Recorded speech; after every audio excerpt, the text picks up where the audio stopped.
The girl was late getting home for supper, so she took a shortcut through the cemetery. But it made her nervous. When she saw another girl up ahead, she hurried to catch up. "Do you mind if I walk with you?" she asked. "Walking through the cemetery at night scares me." "I know what you mean," the other girl said. "I used to feel that way myself, when I was alive."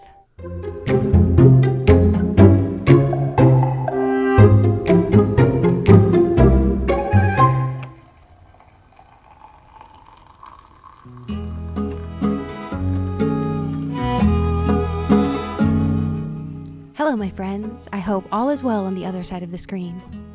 I hope you're getting settled into a nice, cozy spot in your home, because we are getting cozy and creative. My coloring pages are available in my shop, so if you haven't gotten yours yet, pop over there. You can print them from home and have them in your hands in minutes. Or maybe you're coloring along in your own coloring book. That's totally fine. Or even drawing in your sketchbook.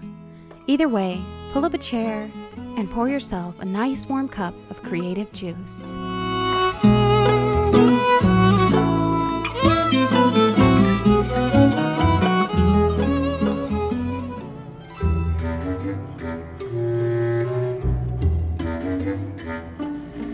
I have a few spooky tales to share with you tonight.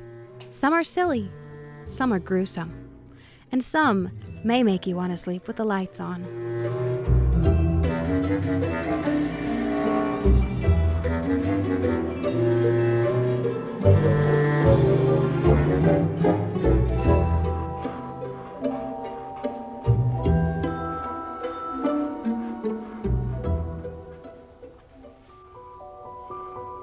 Our first story is called Strangers.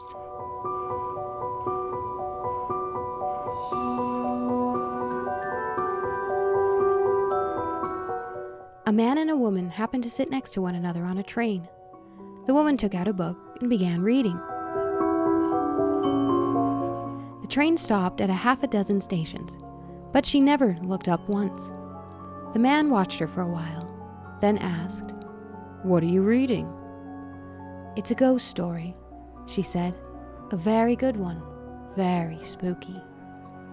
"Do you believe in ghosts?" he asked. "Yes, I do," she replied. "There are ghosts everywhere." "I don't believe in them," he said. "It's just a lot of superstition. In all my years, I've never seen a ghost, not one."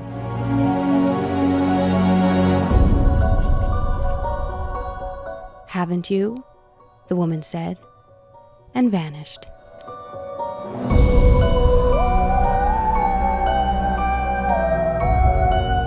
Now that wasn't too spooky, was it? Our next story is titled Harold, and I can't promise this one will be the same.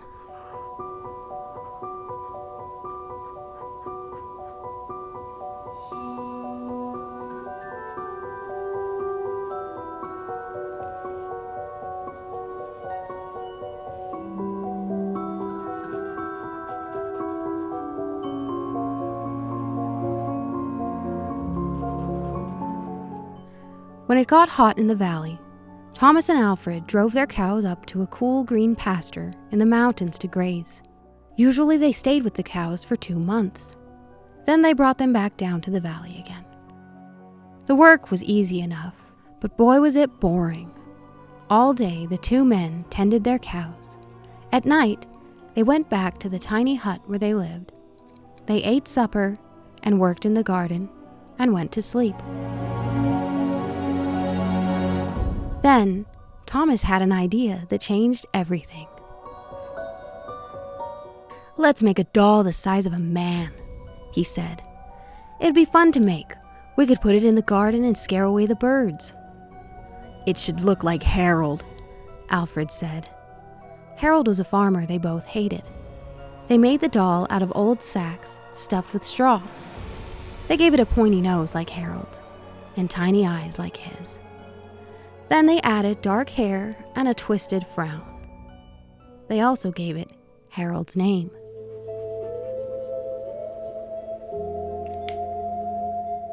Each morning on their way to the pasture, They tied Harold to a pole in the garden to scare away the birds.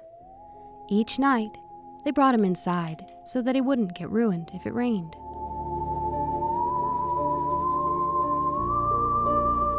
When they were feeling playful, they would talk to him. One of them might say, "How are the old vegetables growing today, Harold?" Then the other, making believe he was Harold, would answer in a crazy voice, "Very slowly." They both would laugh, but not Harold. Whenever something went wrong, they took it out on Harold. They would curse at him, even kick him or punch him. Sometimes one of them would take the food they were eating, which they both were sick of, and smear it on the doll's face. "How do you like that stew, Harold?" he would ask. "Well, you'd better eat it, or else." Then the two men would howl with laughter. One night, after Thomas had wiped Harold's face with food, Harold grunted. "Did you hear that?" Alfred asked. "It was Harold," Thomas said. "I was watching him when it happened. I can't believe it." "How could he grunt?" Alfred asked. "He's just a sack of straw. It's not possible." "Let's throw him in the fire," said Thomas, "and that will be that." "Let's not do anything stupid," said Alfred. "We don't know what's going on. When we move the cows down, we'll leave him behind. For now, let's just keep an eye on him." So they left Harold sitting in a corner of the hut. They didn't talk to him or take him outside anymore. Now and then the doll grunted, but that was all. After a few days, they decided there was nothing to be afraid of. Maybe a mouse or some insects had gotten into Harold and were making those sounds.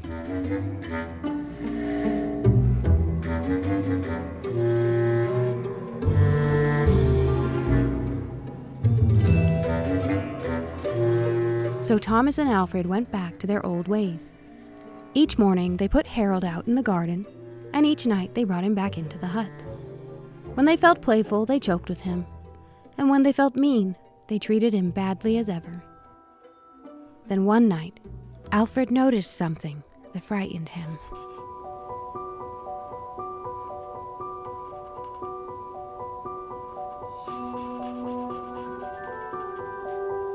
"Harold is growing," he said.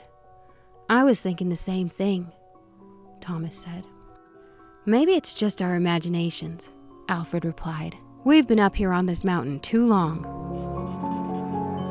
The next morning, while they were eating, Harold stood up and walked out of the hut. He climbed up on the roof and trotted back and forth, like a horse on its hind legs, all day and all night long. He trotted like that.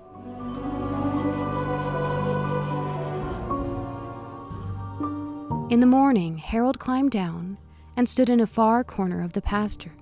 The men had no idea what he would do next. They were afraid. They decided to take the cows down into the valley that same day.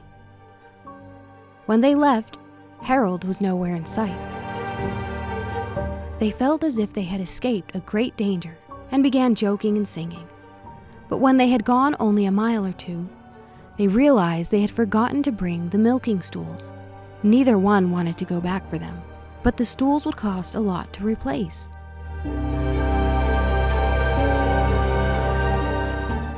"There really is nothing to be afraid of," they told one another. "After all, what could a doll do?" They drew straws to see which one would go back. It was Thomas. "I'll catch up with you," he said, and Alfred walked toward the valley.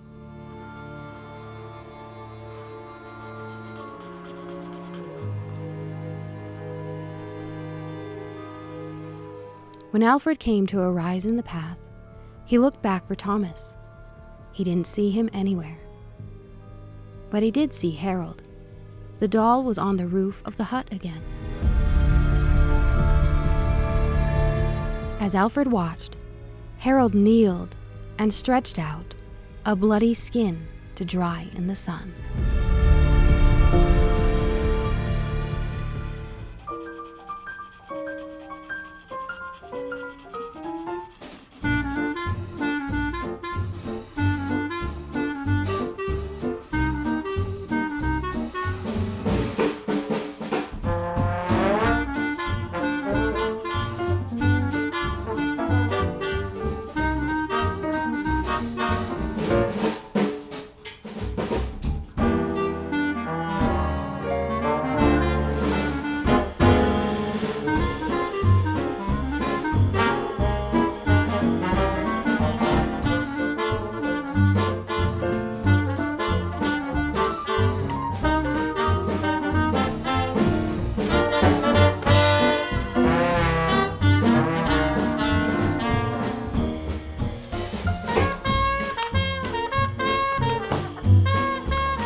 for a mid-coloring check-in. How's everybody doing so far? You know when someone's watching you do something and you start to do everything wrong? That's about how I'm feeling right now. I feel like my colors just weren't matching up to what I pictured in my head, and I kept grabbing the wrong shade by mistake. Not to mention, I feel a backache settling in. Note to self, kitchen chairs are not the most comfortable long term. But I'm just going to keep going and hope for the best. So try not to worry too much if you make a mistake or use a color you weren't intending to. Let's just keep going, and the end results may surprise us.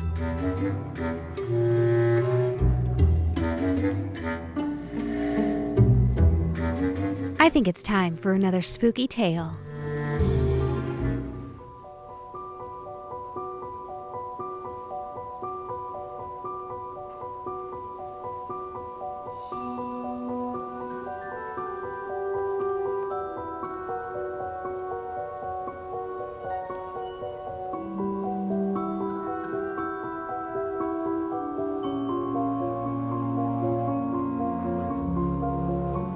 Our next tale is titled High Beams.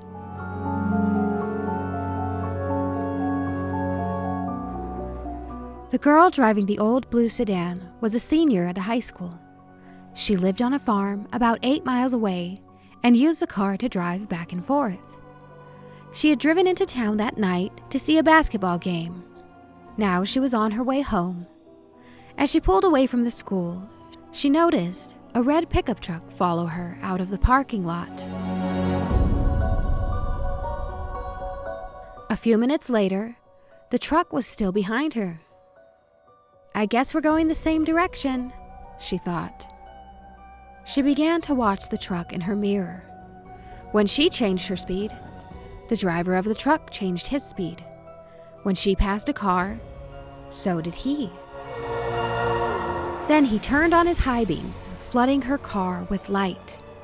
He left them on for almost a minute. He probably wants to pass me, she thought. But she was becoming uneasy. Usually, she drove home over a back road. Not too many people went that way. But when she turned onto the road, so did the truck. I've got to get away from him, she thought. And she began to drive faster. Then he turned on his high beams again. After a minute, he turned them off. Then he turned them on again and off again.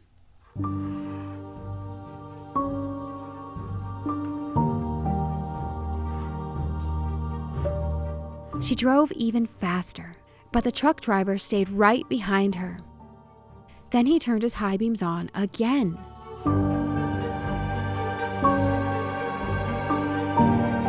Once more, the car was ablaze with light. What is he doing? She wondered. What does he want?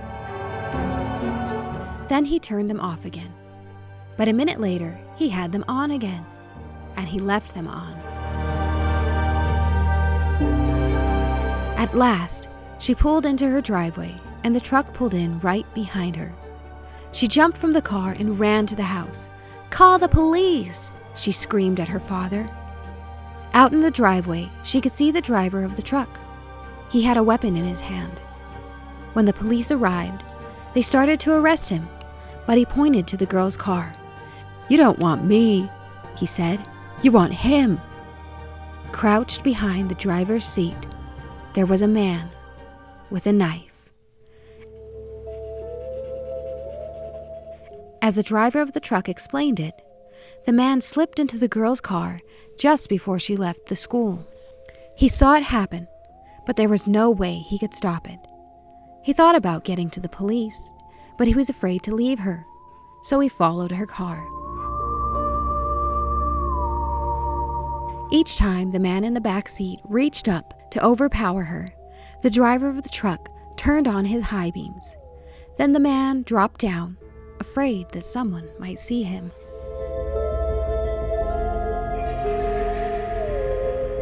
So next time you're being followed, maybe it's someone just trying to save your life.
next tale is called The Wendigo.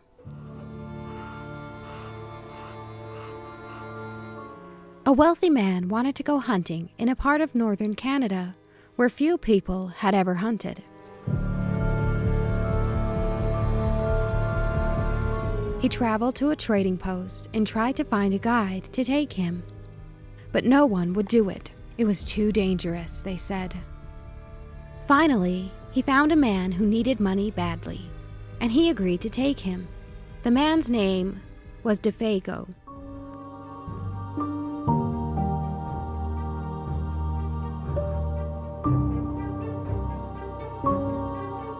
They made camp in the snow near a large frozen lake. For those 3 days, they hunted, but they had nothing to show for it.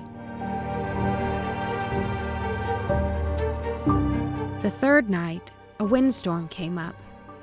They lay in their tent listening to the wind howling and the trees whipping back and forth. To see the storm better, the hunter opened the tent flap. What he saw startled him. There wasn't a breath of air stirring, and the trees were standing perfectly still. Yet he could hear the wind howling, and the more he listened, the more it sounded like it was calling DeFago's name.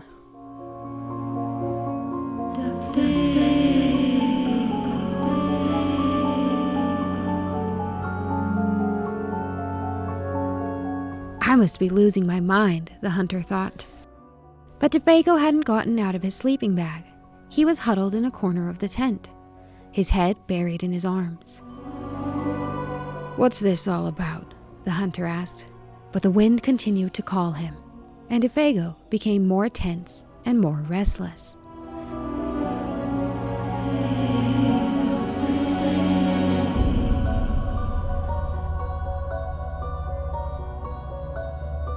Suddenly, he jumped to his feet, and he began to run from the tent. But the hunter grabbed him and wrestled him to the ground. "You can't leave me out here," the hunter shouted. Then the wind called again, and DeFago broke loose and ran into the darkness. The hunter could hear him screaming as he went. Again and again he cried, "Oh, my fiery feet, my burning feet of fire!" Then his voice faded away, and the wind died down.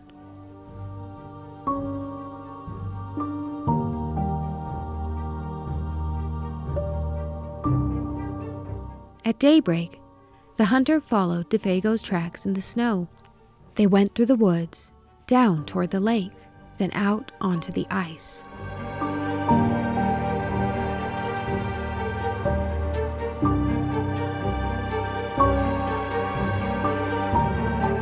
But soon he noticed something strange. The steps DeFago had taken got longer and longer. They were so long, no human being could have taken them. It was as if something had helped him to hurry away.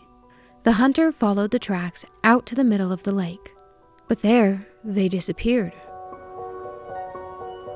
At first, he thought that DeFago had fallen into the ice, but there wasn't any hole. Then he thought that something had pulled him off the ice into the sky, but that made no sense. As he stood wondering what happened, the wind picked up again. Soon it was howling as it had been the night before. When he heard DeFago's voice, it was coming from up above, and again he heard DeFago screaming, "My fiery feet, my fiery feet!" But there was nothing to be seen. Now the hunter wanted to leave the place as fast as he could. He went back to the camp and packed. He left some food for DeFago, and he started out. Weeks later, he reached civilization.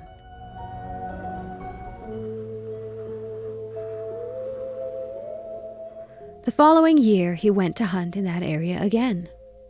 He went to the same trading post to look for a guide. The people there could not explain what had happened to DeFago that night, but they hadn't seen him since then. Maybe "It was the Wendigo," one of them said, and he laughed. "It's supposed to come with the wind. It drags you along at a great speed until your feet are burned away, and more of you than that. Then it carries you into the sky and it drops you. It's just a crazy story, but that's what some people say." A few days later, the hunter was at the trading post again. A man came in and sat by the fire. He had a blanket wrapped around him, and he wore his hat so that you couldn't see his face.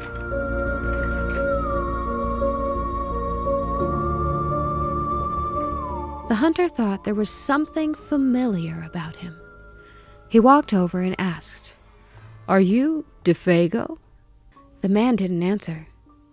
"Do you know anything about him?" No answer. He began to wonder if something was wrong, if the man needed help, but he couldn't see his face. "Are you all right?" he asked. No answer. To get a look at him, he lifted the man's hat. Then he screamed. There was nothing under the hat but a pile of ashes.